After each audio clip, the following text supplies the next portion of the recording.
जो बचपन से करती थी ब्रह्मा विष्णु व महेश की पूजा, शिव को परमात्मा मानना, विष्णु को मानना, जो करती थी देवी के नवरात्रि, हनुमान चालीसा व बृहस्पतिवार का व्रत। किसी ने बृहस्पतिवार के व्रत बता दिए, वे करती थी। नवरात्रे भी करते थे, मंडी देवी देवता हम सभी पूजते थे।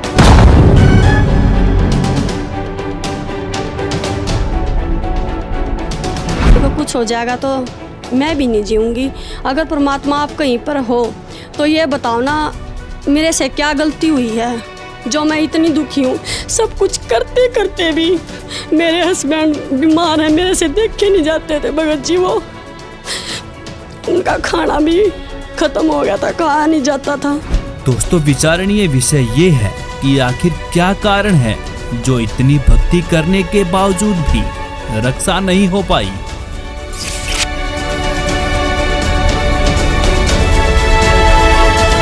लगभग आप सभी देवी देवताओं की पूजा करती थी, तो फिर आप संत रामपाल जी महाराज की शरण में कैसे आईं?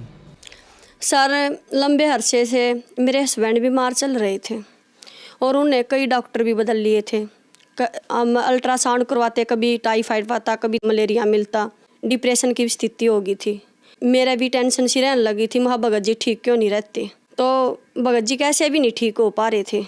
सर, मेरे देवर जी थे छोटे, जो वो करनाल होटल मैनेजमेंट में कार्यरत थे।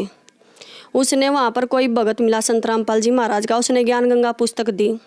उसने ज्ञान गंगा पुस्तक को पहले पढ़ा और फिर घर में बताया कि अगर संत रामपाल जी महाराज से हम नाम दीक्षा ले लेंगे तो हमारा भाई ठीक हो जाएगा। तो फिर मैंने कहा कि नाम दीक्षा कैसे लेते हैं। वो बोला उसके कुछ नियम है, वो फॉलो करने होते हैं। जो उन नियमों को फॉलो करते हैं ना, फिर घर की सारी बीमारी ठीक हो जाती है।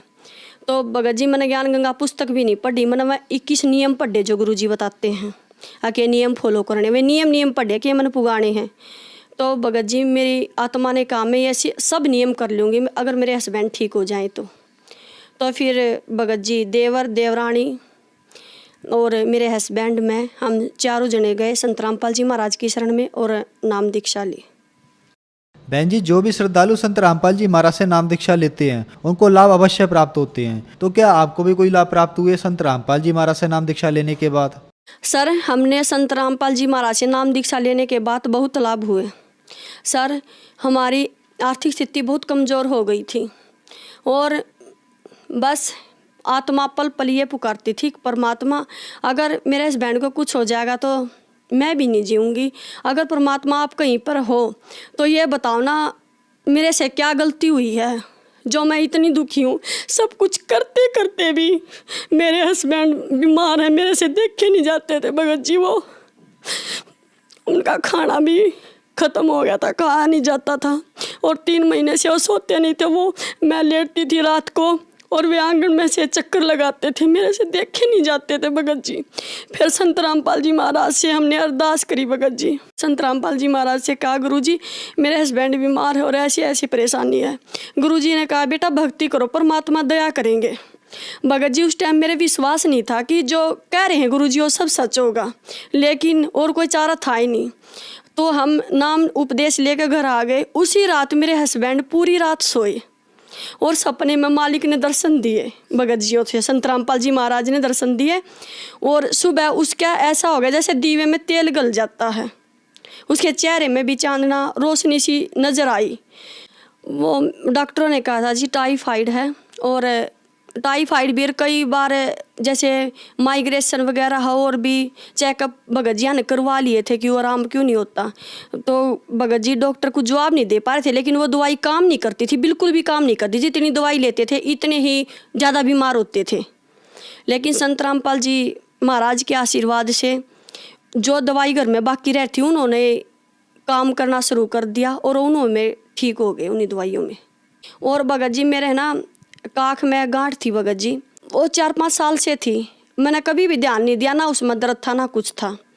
तो एक दिन एक लेडीज बोली, अगर गांठ हो ना उसमें कोई बीमारी हो जाती है। तो 4-5 साल से थी वह। उसी दिन मेरे दिमाग में आ कि गांठ तो मेरे भी है। मैंने कभी गुरु जी से नहीं कहा कि मेरे गांठ है। तो भगत जी मैंने ना सोते समय फिर मेरे दिमाग में आ गई गांठ तो तेरे भी है कदे कोई बीमारी हो। मैंने भगत जी से कहा, भगत जी मेरे काख में गांठ है, नू बोला किसी दिन टाइम लगा कर डॉक्टर के यहाँ चेकअप करवा ले, कदे कोई बीमारी हो जा।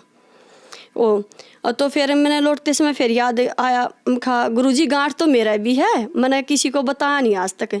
उसी दिन परमात्मा ने सपने में दर्शन दिए, आशीर्वाद दिए। संत रामपाल जी महाराज ने सपने में आशीर्वाद दिया और मैं सुबह उठी, मेरी काख की वो गांठ बिल्कुल ख़त्म थी भगत जी। ना मैंने कोई दवाई ली, वैसे ही बिल्कुल ख़त्म थी। संत रामपाल जी महाराज से उपदेश लेने के बाद सर जी हमारी आर्थिक स्थिति बहुत अच्छी है, घर में किसी प्रकार की कोई भी समस्या नहीं है।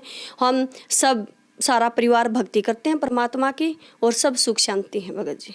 बहन जी, संत रामपाल जी महाराज से नाम दीक्षा लेने के बाद संत रामपाल जी महाराज ने आपका जीवन सुख से भर दिया, तो जो समाज आज आपको देख रहा है वह भी किसी न किसी अन्य बीमारी से परेशान है, उनके लिए आप क्या संदेश देना चाहेंगी? सर संदेश तो हमारे संत रामपाल जी महाराज ही दे सकते हैं। मैं भगत समाज से ही प्रार्थना करती हूँ जी कि जिसके भी कोई बीमारी है, जिसको भी कोई लाभ लेना है, ये देवी देवता हैं, ये इतना ही दे सकते हैं जितना हमारा कर्म बनता है, उससे ज़्यादा नहीं दे सकते। अगर लाभ भी चाहिए तो संत रामपाल जी महाराज की शरण में आओ। परमात्मा ने अपनी वाणी में कह रखा है, अगर आज पाठ भी चाहिए तो हमारा धर ले ध्यान। परमात्मा संत रामपाल जी महाराज की शरण में आओ और अपना कल्याण करवाओ। बहन जी, आप एक बात बताइए, लोगों का कहना है कि संत रामपाल जी महाराज ब्रह्मा विष्णु महेश देवी देवताओं की भक्ति छुड़वाते हैं, इस बात के पीछे क्या सच्चाई है? भगत जी, हमारे संत रामपाल जी महाराज ब्रह्मा विष्णु महेश की भक्ति छुड़वाते नहीं, बल्कि उनको उस भक्ति को करने का तरीका बताते हैं, जिससे हमें वो पूरा लाभ मिलता है। जो शास्त्रों के अनुकूल है वैसे उस प्रकार से भक्ति करने से हमें पूरा लाभ मिलता है। बहन जी, संत रामपाल जी महाराज से नाम दीक्षा कैसे ले सकते हैं? सर जी 7:30 बजे साधना टीवी पर संत रामपाल जी महाराज का सत्संग आता है। सत्संग के नीचे पट्टी पर फ़ोन नंबर होते हैं, वहाँ से हम कांटेक्ट करके जिसके पास जो भी स्टेट लगता है वहाँ से पता करके हम नाम दीक्षा ले सकते हैं और अपना कल्याण करवा सकते हैं। चारों युग में हम पुकारे, कूक कहा हम हेल रे, हीरे मोती माणक बरसे ये जग चुगता ढेल रे। ढेल माने डले। इस वास्तविक अमृत ज्ञान में, तत्व ज्ञान में हीरे मोती माणिक बरस रहे हैं। अर्थात यहाँ पर आपको वास्तविक तरीका प्रभु का और वास्तविक पुण्य होने का लाभ, पुण्य यहाँ होता है। और इसके अतिरिक्त आप अन्य स्थानों पर अन्य साधनाओं में अपना समय व्यतीत कर रहे हो, वो तो डले ढो रहे हो।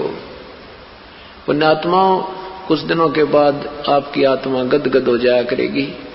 यहाँ एक कदम भी चलते हो इस सत्संग की तरफ, वहीं से आपका पुण्य प्रारंभ है। और वहां बैठकर भी याद करते हो, वहां भी पुण्य है।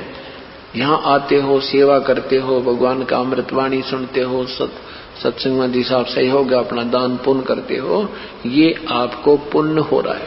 इसके अतिरिक्त शास्त्र विरुद्ध साधना में आप चाहे कितना पुण्य करो, कितना सफर तय करो, कितना समय डिवोट करो, उससे आपको हानि है। क्योंकि पवित्र गीता जी अध्याय नंबर 16 के मंत्र 23 में कहा है कि जो शास्त्र विधि को त्याग कर मनमाना आचरण करते हैं, अर्थात अपने हिसाब किताब से पूजाएं करते हैं, उनको न तो कोई सुख होवे, न उनकी गति होवे, और न ही उनको कोई कार्य सिद्ध हो, अर्थात यूजलेस।